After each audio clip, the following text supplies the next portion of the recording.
Hi Sagittarius, Sun, Moon, Ascendant, or Venus. This is Dane, and I'm going to be doing your June 1st to the 15th, 2020 reading for you.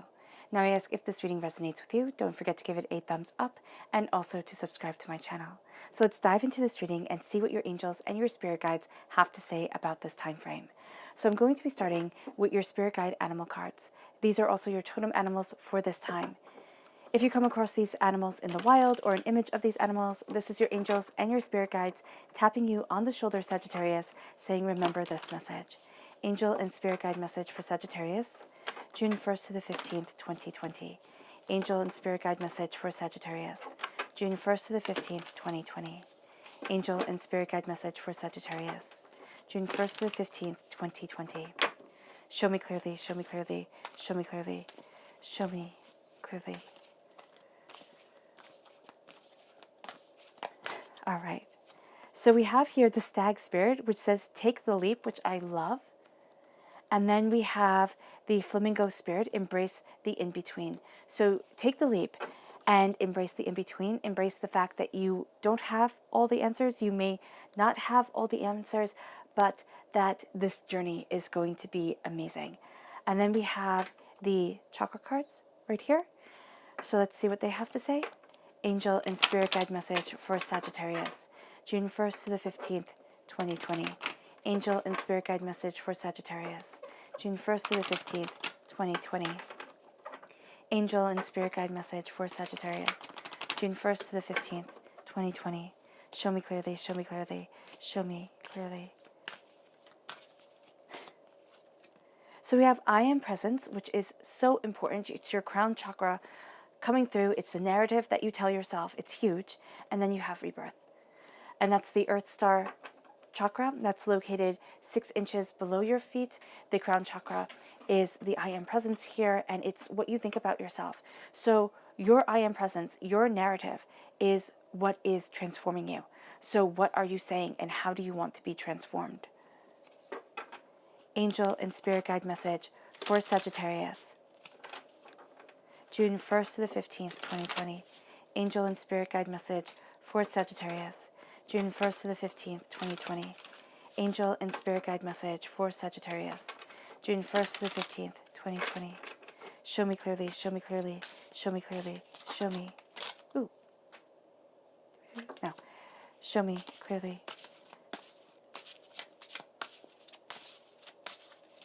All right. So we have here the 9 of Swords right at the heart. Then you are crowned by the 3 of Swords. Okay, intense. Then we have the Hanged Man. The Ace of Cups. That's a beautiful gift. The King, the Knight of Cups, which you are definitely taking that gift. Strong water sign presence. Pisces, Scorpio, Cancer. Strong power of your heart. 8 of Cups. Queen of Cups. Again, Pisces, Scorpio, Cancer presence coming forward. The 6 of Wands, the 4 of Swords, and the 7 of Pentacles. Okay, wow, okay.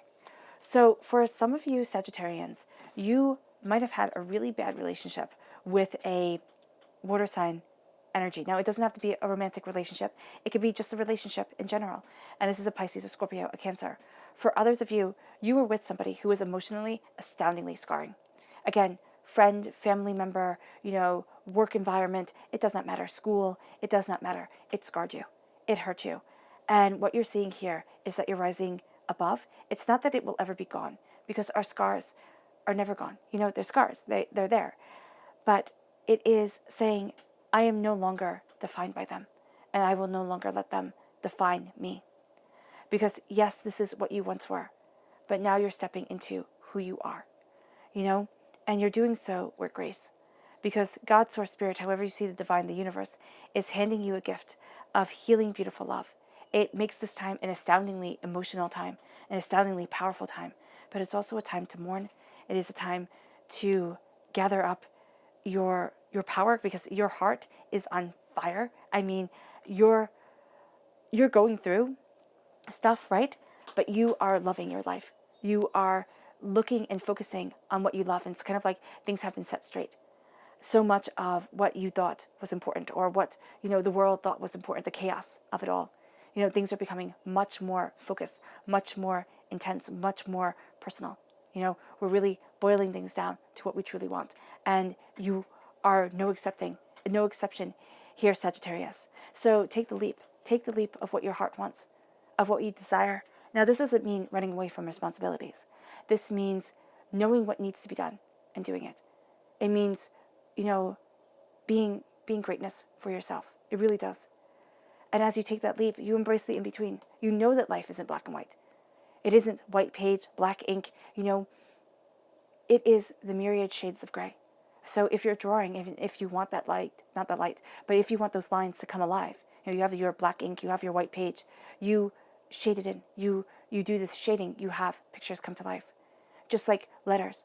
Letters on page, they're just scribbles, right? Until they are words. And so you embrace the in-between. You embrace the knowledge of things, the way that you're seeing things. And as you take this leap of faith within yourself, you become a king, because a stag represents kingly energy. But you also change the way other people are seeing you, because the emotional energy that you're taking in is seen by others. And so the flamingo spirit, embracing the in-between, as you embrace the in-between, the energy that you take in, it shows through you. Because flamingos are naturally white birds. They turn pink because of the food they eat, the fish they eat. So here, you're looking at things, and you know that what you take in, it transforms you.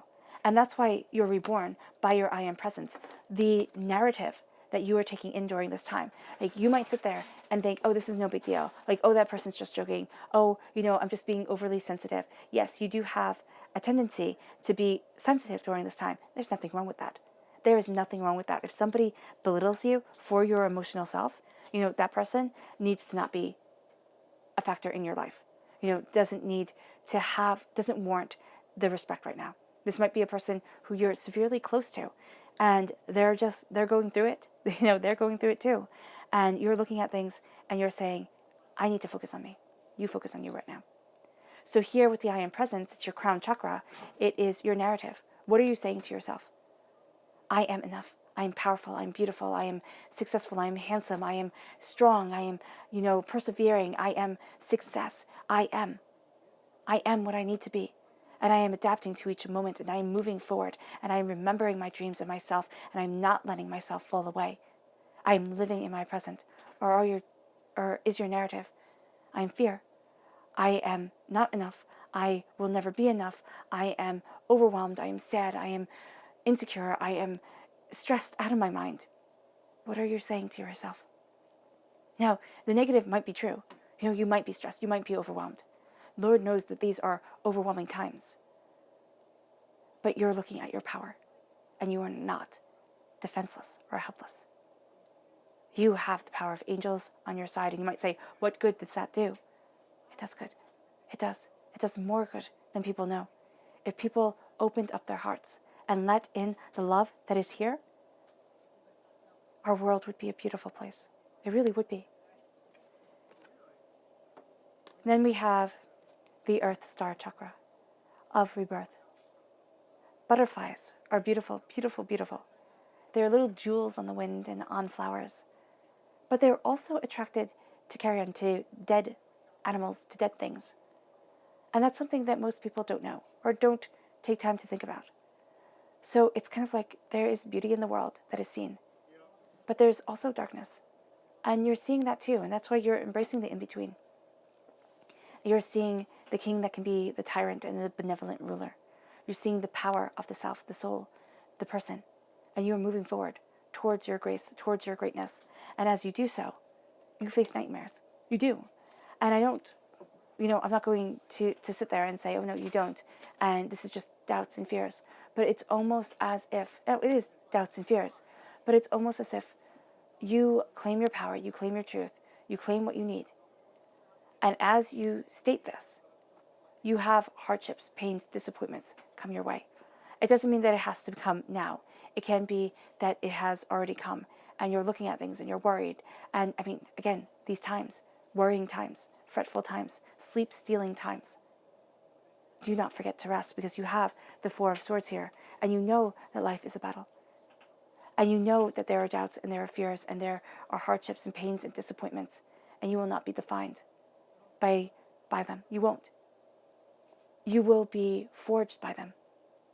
You will be able to surpass them. You will be greater than them. But you will not be held back.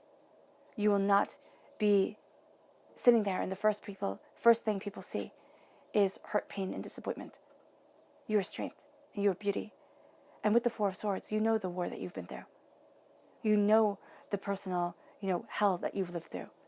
And it doesn't have to be big. It can be monumental. It can be. But it doesn't have to be. And you look at your hearts and your pains and you honor them. And you say, this has forged me. It has molded me. It has bent me. It has made me. And it has made me better. It may not have been the lessons that were wanted, but they were for a reason. And I'm not talking about the absolute horrific. I'm talking about the hurts and the pains and the disappointments of day-to-day life. Because in medieval times, with the Four of Swords, what you would do is a knight would come home from the battlefield, and he would lay in his coffin and think about all the ways he should not have come back. And so here is looking at all the ways that the world could have broken you, should have broken you, should have made you doubt yourself, and saying, no, I'm stronger than this. Or I will not let somebody else's negative narrative be the guiding force of my life. And I love that, you have the digression here from you go from the Four of Swords to the Three of Swords. And then you have the progression in this line. It's like heartbreak, pain, disappointment. You see things differently. You heal. And that's the huge part of this time. It's a healing time. It's an empowering time. But you're looking at the heartbreak, the pain, the disappointment. And what's so interesting is that it's paired with the Six of Wands. So you have the heartbreak. You have the sense of not being enough, of, this has absolutely shattered me, gutted me, made me feel insecure. You have the Three of Swords right there. And that's really big heartbreak. It can be relationships that have failed, dreams that haven't come to fruition yet. And then you have the Six of Wands, which is the complete opposite. It's victory and success and beauty and power. And so here you are looking at the hurt that you have been through, and you are rising above it. And again, it doesn't mean that you don't remember it. It doesn't mean that it doesn't cause pain. It means that you rise. You rise above it. You rise high. And you rise for today. Isn't that a song? Yes. And you embrace it. And you move forward in that passion and in that victory. And it moves you to the Knight of Cups.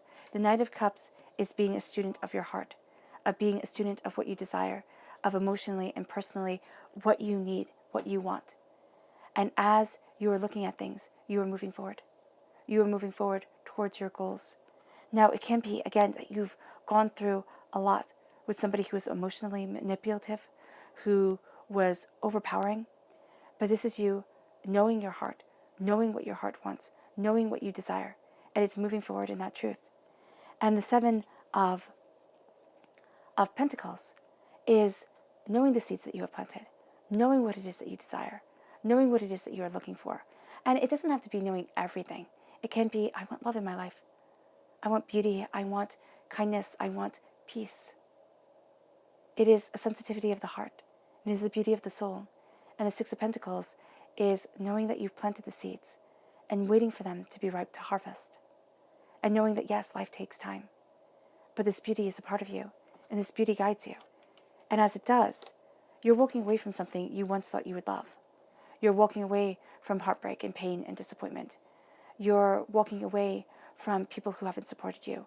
This can be the ending of a relationship that just wasn't right. It can be an ending of a work relationship where you sit there and you're like, wow, okay, so I see how you really value me right now. There's a bit of bitterness in the Eight of Cups, but there's also a tremendous amount of freedom. It's a ending that needs to be done. It's a closing of a door. It's like, I am claiming me. And even though I thought that this might be what I wanted, the fact that I know that it isn't is empowering, emboldening. It can be terrifying, but it is necessary. And as you walk away from what you once thought you would love, you walk into what you do love. You walk into the healing grace of divinity, God, Source, Spirit, however you see the divine, the universe, anointing you, cleansing you, washing away the hurts, the pains, the disappointments. It's not that they're gone forever, no. It is that they're brought to the surface, they're cleansed away, and you see yourself more truthfully, more purely, more precisely than you had before. And I just feel a sigh. It's like a weight lifted off your chest. And it's like, this is what I am. This is who I am. I am love. I am power. I am a beauty that sometimes is overlooked. But I am never undervaluing myself again. And it moves you towards a mourning, towards a healing. And it moves you towards the planting of the seeds of what you desire. It has you being a queen of your heart, embracing the passion of your soul, has you saying, this is what I love, and this is what I need. And I will let my heart be my guide. And I will embrace my heart's truth and my heart's power. You do not need to be seen by everyone. This is being a little bit more private, right? But equally grand. And as you do so, you have the hangman come in. So as you embrace this emotional power and this emotional truth, you see things completely differently. You're looking at things new and empoweringly. And others might not see it the same way that you do. Others may not understand where your heart is coming from. That's fine. That's on them. This is you. And as you embrace your passion, your soul, your love, your light, you move forward. And you understand that yes, you're different, but that does not make you bad, and it does not make you wrong. And as you're looking at things differently and embracing that power, you step into victory and you heal from the hurts. Remember to rest. Remember to sleep. Because there's something here about nightmares. There's something here about, not feeling worthy, doubts, fears, apprehensions. And it can keep you up at night. It can be like, oh my gosh, I just don't want to face the day. So you might mindlessly watch videos online, or, you might be, just completely absorbing yourself in something else. Do not forget to take care of you. That is going to be paramount during this time. Absolutely important. This leads you to the subconscious message of the Knight of Swords. Okay? This is an air sign energy, a Gemini, a Libra, and Aquarius. This is cutting through doubts and fears. This is knowing where you stand and what you stand for. Now, as you cut through these doubts and these fears, and as you know where you stand, and as you are a defender of what you love and what you want, right? So here, you have this knightly energy, you have this defender energy to you. There's going to be a rashness, like you're going to come to split-second opinions or decisions about things. Step back, consult your heart. Why? We are emotional beings, and your heart is so profoundly powerful during this time. Don't go off kind of half-cocked, which means, back during the time of like the Revolutionary War and stuff like that, you would have to cock the gun that you loaded, and so it could blow up in your face, right? If it wasn't fully pulled back. So you don't want to think, oh, I'm doing a great thing, or, oh, I'm defending myself, I'm moving forward this way, I'm going to be able to fight this battle, and then the gun just blows up in your face. So just be mindful. Just be mindful of this, because you are moving towards your strength and your power. Don't be hot-headed, all right? Have your heart and your mind come together, because there's this power of your heart and your mind coming together, and you being able to see that as an emotional being, you need to know emotionally where you are coming from and not be overtaken by either logic or passion. Kind of sitting there and saying, I know my emotional self. I am connecting with my emotional self. And that way you see things so much more clearly, so much more powerfully. And it moves you to your subconscious chakra message, which is universal light, which is the soul star chakra, which is located 6 inches above your crown. And it's seeing your light, the universe pulsing through you, your passion guiding you. And it leads you to your subconscious spirit animal message, which is the white raven spirit. Trust the magic, and turn to the magic. I'm just seeing here, turn a negative into a positive. Turn to the magic of your existence, the magic of your power, the magic of your truth. And don't think that there isn't magic in this world. Now, it can be conjuring magic if that's what you're into, but it's the magic, as I see it, of the God's head within you, of the fact that stardust runs through your veins, on the fact that you are part of a universe and a universal understanding. That there's a vibrational energy to you that is brilliant and that attracts what you need. And so here with the white raven, it's expect the unexpected. Know your power. Know how smart you are. Ravens are super smart. They're not given the credit that they deserve, but they can learn more words than parrots can. They're just not as pretty. And know the truth of it. And embrace your beauty, your power, and your magic. All right, Sagittarius. I hope this reading has resonated with you. I wish you nothing but light, love, peace, and happiness. May harmony always be with you. I am sending loving, healing energy to each and every one of you. I love you all, and stay safe.